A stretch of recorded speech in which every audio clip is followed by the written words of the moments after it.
घर में घुस के लड़कियों ने अंदर अपने आप को बचाने के लिए पहले दरवाज़ा तोड़ा, दरवाजे का उन्होंने चारपाई लगाई, चारपाई को तोड़ने के बाद फिर लड़कियों को पिटा गया अंदर।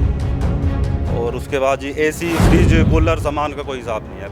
पानी की टंकियां तोड़ दी हैं ऊपर से, जो पानी की जो लाइन थी वो सारी तोड़ दी है। कि बताया जा रहा है वाकई उस घटना की वजह डीजे का तयशुदा समय के बाद बजना था, यही वजह है या कुछ और मामला है? डीजे तो एक बहाना है।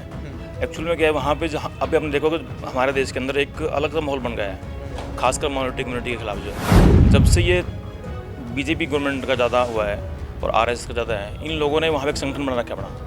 उसमें वो छोटे बच्चों के को दिमाग में एक अलग से उन्होंने धारणाएं बना दी हैं कि जो लोग हैं हमारे खिलाफ हैं, देश के खिलाफ हैं। कभी ऐसा नहीं होता, थोड़े से अगर हमारे डर जाते हैं लोग, बच्चे भी हैं हो रहे हैं, लेकिन कब तक बर्दाश्त करेगा आदमी। हमने बहुत कंप्लेंट्स की इनकी। नहीं, क्या आप सीधा बोलते हो कि भाजपा आने के बाद देश में ऐसा माहौल हो रहा है, इन पे लेबलिंग है कि ये सिख विरोधी हैं, मुस्लिम विरोधी हैं? यही है हमारे साथ तो बिल्कुल यही हो रहा है। जमात का मसला उठा था हमारे गाँव में, छोटी सी मस्जिद है हमारी, पुरानी भी नहीं है, मतलब हमें कच्ची मस्जिद बना रखी है छोटी सी।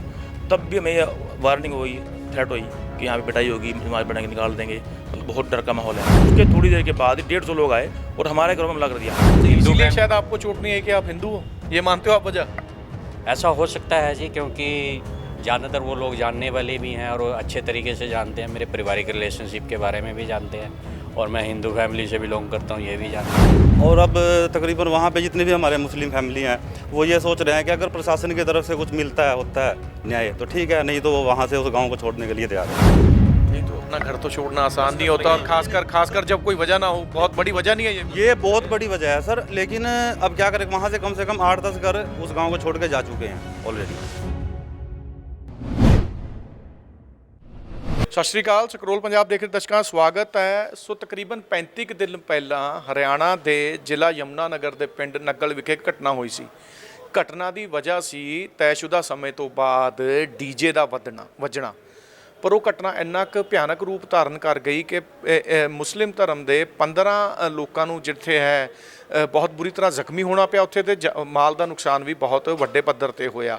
ਹੋ ਕੀ ਰਿਹਾ, ਉਸ ਤੋਂ ਬਾਅਦ ਕਾਰਵਾਈ ਕੀ ਹੋਈ ਹੈ, ਪੀੜਿਤ ਕਿੰਨੇ ਕੁ ਸੁਰੱਖਿਅਤ ਮਹਿਸੂਸ ਕਰ ਰਹੇ ਉਸ ਪਿੰਡ ਦੇ ਵਿੱਚ, ਕੁਝ ਜਿਹੇ ਸਵਾਲ ਜਵਾਬ ਅਸੀਂ ਉਹਨਾਂ ਪੀੜਤਾਂ ਨਾਲ ਕਰਨ ਜਾ ਰਹੇ ਹਾਂ। नग्गल तो कमाल खान साढ़े बीच पहुँचे हुए हैं। सो खान साहब, सबसे पहले यही जानना चाहेंगे कि बताया जा रहा है वाकई उस घटना की वजह डीजे का तयशुदा समय के बाद बजना था, यही वजह है या कुछ और मामला? नहीं सर, डीजे तो एक बहाना है। एक्चुअल में क्या है, वहाँ पे जहाँ अभी आपने देखोगे हमारे देश के अंदर एक अलग सा माहौल बन गया है, खासकर माइनॉरिटी कम्युनिटी के खिलाफ। जो है और वहाँ पे पहले कभी ऐसा कुछ नहीं था हमारे गाँव के अंदर। जब से ये बीजेपी गवर्नमेंट का ज़्यादा हुआ है और आरएसएस का ज़्यादा है, इन लोगों ने वहाँ पे एक संगठन बना रखा है अपना। उसमें वो छोटे बच्चों के को दिमाग में एक अलग से उन्होंने धारणाएं बना दी हैं कि ये जो लोग हैं हमारे खिलाफ हैं, देश के खिलाफ हैं।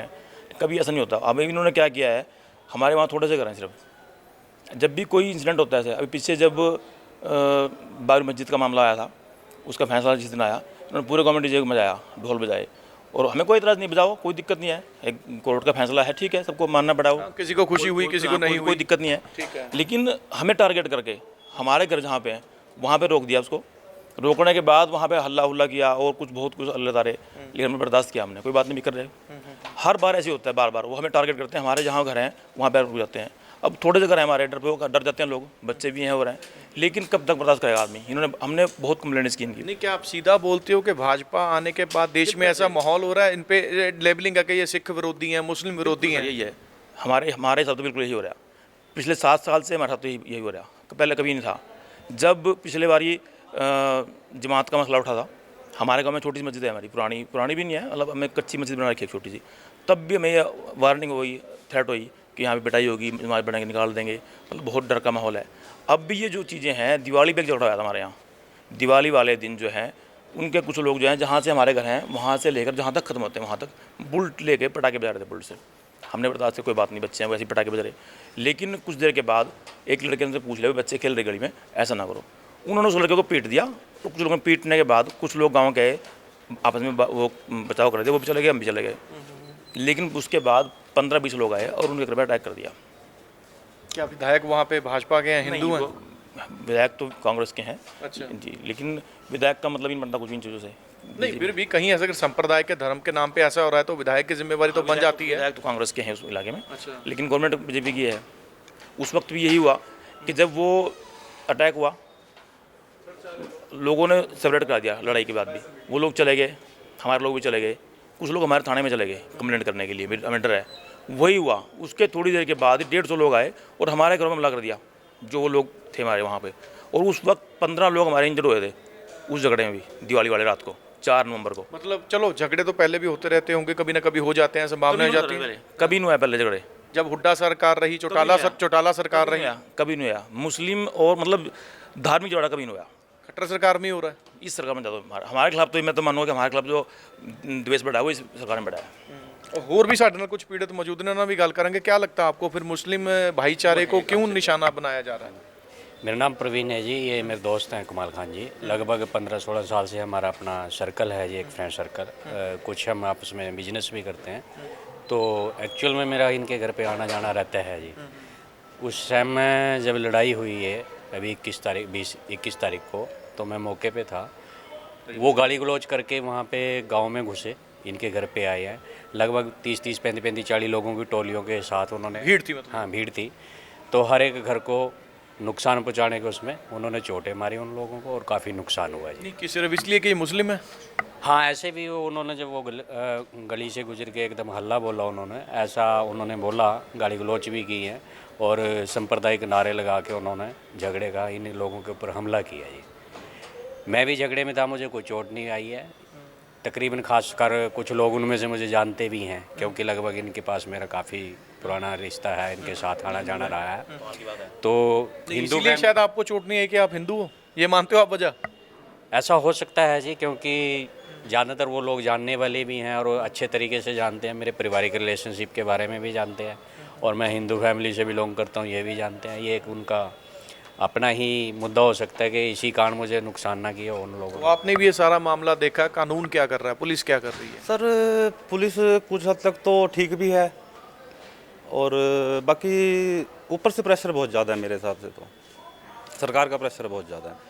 और अब तकरीबन वहाँ पे जितने भी हमारे मुस्लिम फैमिली हैं, वो ये सोच रहे हैं कि अगर प्रशासन की तरफ से कुछ मिलता है, होता है न्याय, तो ठीक है, नहीं तो वो वहाँ से उस गांव को छोड़ने के लिए तैयार हैं जी। नहीं तो अपना घर तो छोड़ना आसान नहीं होता, और खासकर जब कोई वजह ना हो। बहुत बड़ी वजह नहीं है ये बहुत बड़ी वजह है सर, लेकिन अब क्या करें, वहाँ से कम 8-10 घर उस गांव को छोड़ के जा चुके हैं ऑलरेडी। हम पे ना हमला हो जाए, कल को दोबारा कोई ऐसा इंसिडेंस ना हो, इसलिए। और बाकी भी सबका यही है कि वो भी वहाँ से जाने को मजबूर हैं।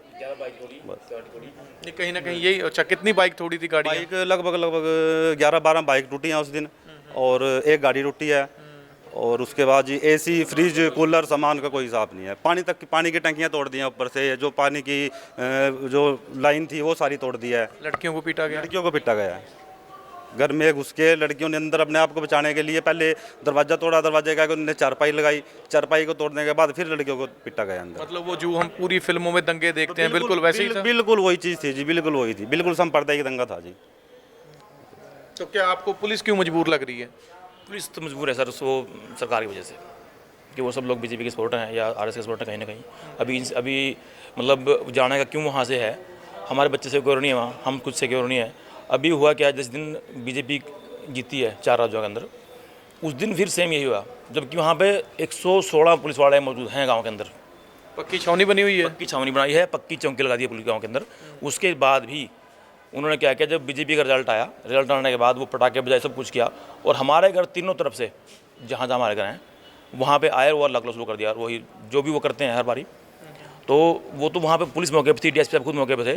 उन्होंने कहा कि हमें नहीं करके जाना है मेरे घर के सामने, उन्होंने कहा कि मैं वहाँ जाने नहीं दूँगा। उन्होंने बिल्कुल सील कर दिया गाँव को। अगर पुलिस उस दिन ना हो तो दोबारा फिर हमारा हमला होता, वो चोटें दोबारा हमारे लगती। नहीं तो पुलिस से लगती है इंसाफ की आस?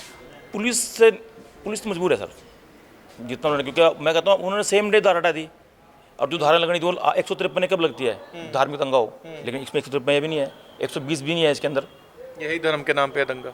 हाँ, धर्म के नाम पे दंगा है, लेकिन उन्होंने लगाई नहीं, उन्होंने 380 भी जो लगाई थी उन्होंने हटा दी। तो उनके ऊपर प्रेशर है, उनके ऊपर उस दिन बहुत प्रेशर था कि इनको जमानत होनी चाहिए आज ही, कैसे भी हो इनको बेल मिलनी चाहिए। और वो सेम डे आप देखो, मतलब मुझे नहीं पता कोर्ट का क्या रवैया है। वो गाँव में छोड़ जाओगे कल को आप भी गाँव? बिल्कुल जाना पड़ेगा जी, क्योंकि वहाँ पे हमारा कारोबार तो रहा है नहीं किसी का भी, जान माल की सुरक्षा नहीं, कुछ नहीं है। कभी दंगा दोबारा कभी हो सकता है, लोग डरे हैं बहुत ज़्यादा। रात को झगड़ा कुछ हो गया, मैं अगर 10 घर चले गए बिल्कुल वहाँ से। 257 आदमी टोटल है हमारे वहाँ पे, 100 लोग चले गए हमारे। अभी वहाँ पे 100 लोग और बचे होंगे जो लागे बस।